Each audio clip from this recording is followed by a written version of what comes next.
William Morrow and HarperAudio present A River of Golden Bones, Book 1 of The Golden Court by A.K. Mulford, performed by Vico Ortiz.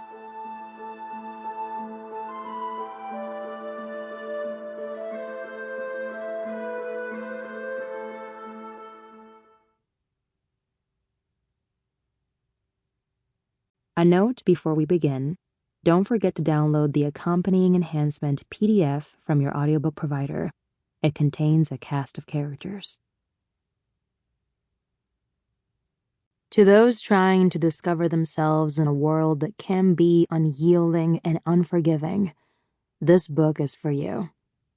May this story remind you that the answers you seek are not beyond you, but buried within. Keep unearthing the brilliance and beauty that is you. 1. The golden carriages kicked up dust as townsfolk rushed to the streets, packing every window and stoop. They waved their handkerchiefs at the two coaches, craning their necks, trying to get a peek at the crown prince. The villagers didn't know why he was there, but I did, and it made my heart leap into my throat with excitement. I knew tomorrow I'd be leaving town in one of those gilded carriages, back to his castle. A rook cawed above me, iridescent wings shimmering as it landed on a maple branch. I scowled at the midnight bird, a bad omen. Samhain's army of cloaked guards brandished the same moniker.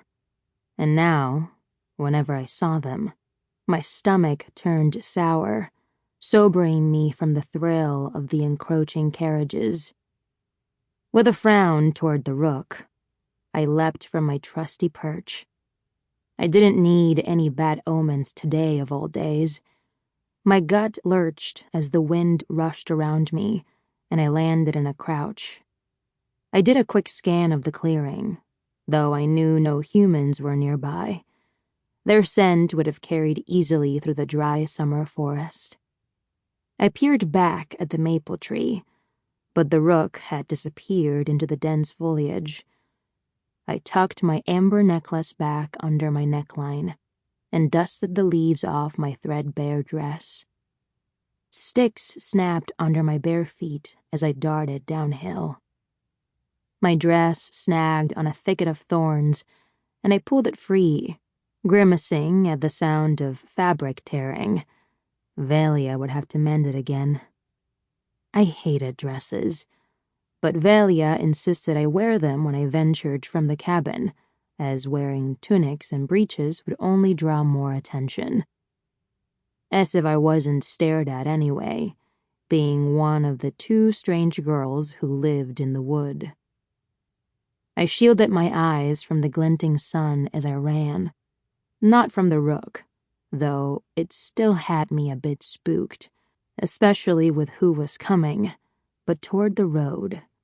My bare toes clung to the rough bark of a fallen tree as I crossed the narrow creek, rushing toward the royal procession.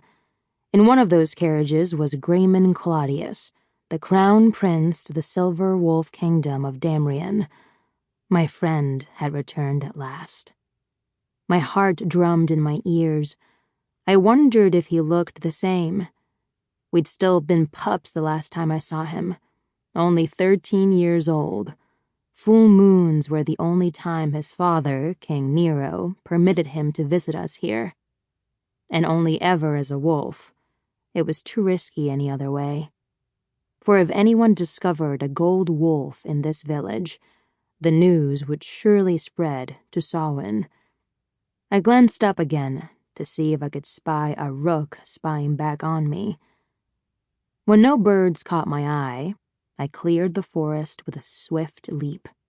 My bare feet slapped against the dusty cobbles as I raced toward the throng of well-wishers.